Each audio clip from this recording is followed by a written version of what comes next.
इस लेक्चर में हम दो इम्पोर्टेंट टॉपिक को डिस्कस करने लगे हैं स्टूडेंट्स। एक है हमारे पास एलॉय है और दूसरा हमारे पास कलर ऑफ कॉम्प्लेक्सेस है। तो सबसे पहले हम बात करेंगे एलॉय क्या है। देखें, दो या दो से ज़्यादा homogeneous mixture of the metals, यानी दो या दो से ज़्यादा मेटल्स के होमोजेनियस मिक्सचर को हम एलॉय कहा जाता है। जैसे कि लिखा गया, a homogeneous mixture of two or more than two metal is called alloy।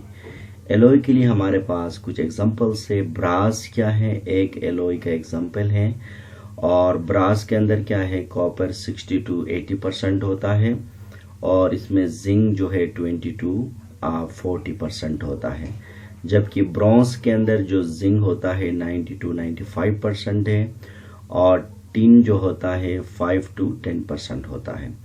इसके बाद है निक्रोम है, जिसके अंदर जिंक हमारे पास 60% होता है और क्रोमियम जो है इसके अंदर हमारे पास जो है 15% होता है और जबकि आयरन इसमें 25% होता है। तो these are the best example of the alloy है। इसके बाद हम बात करेंगे कि जो एलॉय होते हैं ये ट्रांजिशन एलिमेंट ही एलॉय क्यों बनाते हैं। इसके पीछे रीज़न ये है कि जो ट्रांजिशन एलिमेंट्स होते हैं ये साइज में एक दूसरे के जैसे होते हैं, यानी साइज में ये ज़्यादा न बड़े होते हैं न छोटे होते हैं और तकरीबन कुछ एलिमेंट जो ट्रांजिशन एलिमेंट है वो साइज में तकरीबन एक दूसरे से सिमिलर होते हैं। तो जैसे कि मैंने लिखा कि ट्रांजिशन एलिमेंट ही एक दूसरे के साथ एलॉय क्यों बनाते हैं, due to this similar size, यानी इनका साइज तकरीबन एक दूसरे से तकरीबन मिलता जुलता है। इसके बाद एलॉय के इस्तेमालात क्या है। एलॉयज जो होते हैं वो कंपैरेटिवली चीप होते हैं क्योंकि हम अपनी मर्जी से मेटल्स को मिक्स करते हैं। वो मेटल जो सस्ता है उसको ज़्यादा डाल सकते हैं और जो मेटल महंगा है इसको हम कम रख सकते हैं। इसके बाद ये हार्ड होते हैं, हम अपनी मर्जी से हार्ड भी बना सकते हैं। इसके बाद इनकी लॉन्ग लाइफ होती है और इसका रीज़न ये है कि ये कोरोडेट नहीं होते। अपनी मर्जी से हम नॉन कोरोडेट मेटल यूज़ कर सकते हैं। इसके बाद इनकी मेल्टिंग और बॉइलिंग पॉइंट हाई होता है क्योंकि मेटल्स होते हैं they have high melting and boiling point. Alloy जो होते हैं वो गुड कंडक्टर भी होते हैं और नॉन कंडक्टर भी होती है। It is depending upon the preparation, आप इसको किस तरह प्रिपेयर कर रहे हो। अगर आप ज़्यादा कंडक्टर वाले इस्तेमाल करोगे तो गुड कंडक्टर होंगे, अगर आप सेमी कंडक्टर वाले इस्तेमाल करोगे मेटल तो they will be a non conductor. इसके बाद दूसरा टॉपिक है colour of complexes. Colour of complexes के बारे में अगर हम कॉम्प्लेक्सेस को कलर के बुनियाद पर देखें तो कॉम्प्लेक्सेस हमारे पास कलर के बुनियाद पर 3 कैटेगरीज होते हैं, जिसमें से first category, second and third है। तो कॉम्प्लेक्सेस के बारे में ये कि जब हम वाइट लाइट को हम एलो करते हैं, किसी कॉम्प्लेक्सेस से गुजारते हैं या पास करते हैं या वाइट लाइट के सामने रखते हैं तो वो कॉम्प्लेक्सेस 3 तरह के कलर शो कर सकता है।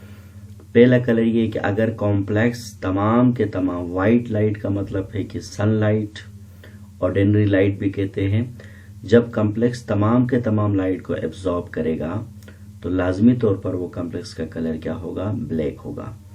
तो जैसे मैंने लिखा, व्हेन अ कॉम्प्लेक्स में absorb the whole of the light, in this case the complex appear black होगा। और इसीलिए हम देखते हैं कि जो ब्लैक कलर के जो कपड़े होते हैं वो हमेशा गर्म होते हैं। इसका रीज़न ये है कि वो तमाम के तमाम लाइट को क्या करते हैं, एब्जॉर्ब करते हैं। इसके बाद अगर कॉम्प्लेक्स तमाम के तमाम लाइट को या तो रिफ्लेक्ट करे या तो ट्रांसमिट करे, अपने अंदर से गुजारे, पास करने दे होल लाइट को, तो ऐसे में उस कॉम्प्लेक्स का कलर क्या होता है, वाइट होता है।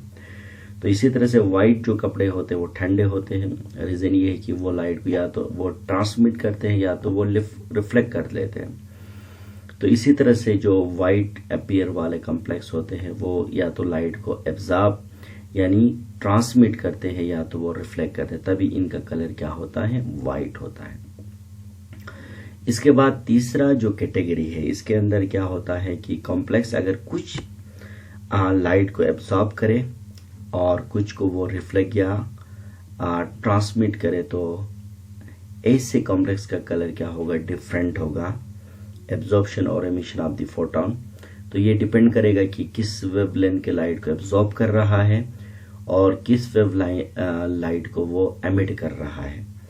तो ऐसे में जाहिर सी बात है हमारे पास डिफरेंट डिफरेंट कलर्स होंगे। इंडिगो भी हो सकता है, रेड भी हो सकता है, ग्रीन भी हो सकता है और इसी तरह से ऑरेंज भी हो सकता है।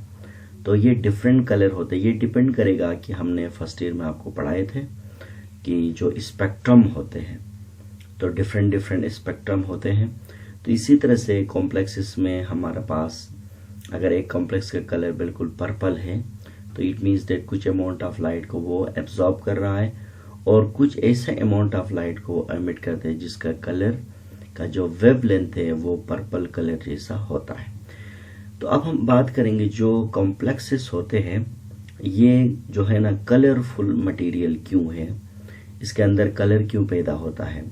इसके पीछे रीजन ये है कि कॉम्प्लेक्सेस के अंदर हमेशा डी ऑर्बिटल लाजमी तौर पर होता है।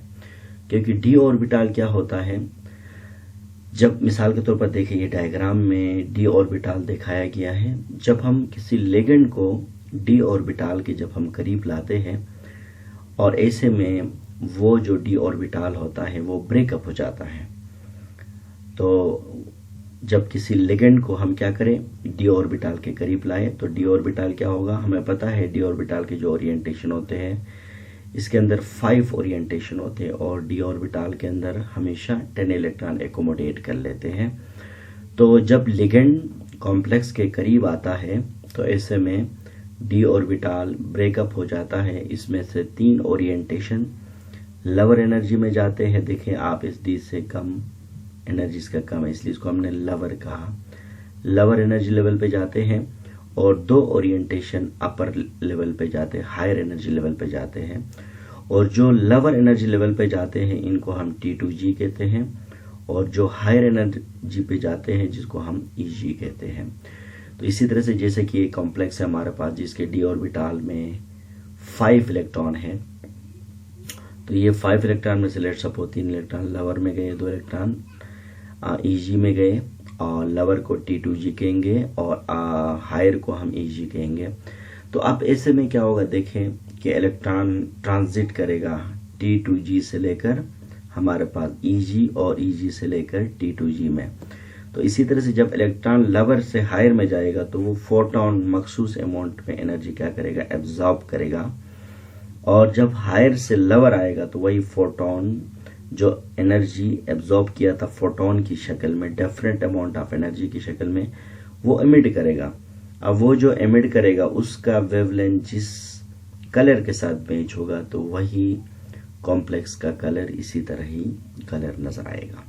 तो जैसे कि मैंने लिखा, when a ligand approach to the transition metal ion, D orbital split into 2 energy level, T2G lower energy level, EG higher energy, this is called DD splitting भी कहते हैं इसको। यानी इलेक्ट्रॉन का T2G से EG में जाना और EG से T2G में आना, this is known as the DD splitting कहते हैं। इसके बाद इलेक्ट्रॉन क्या करता है, प्रेजेंट होता है लोअर डी ऑर्बिटल में और एब्जॉर्ब करता है photon of the energy and promote to the higher energy.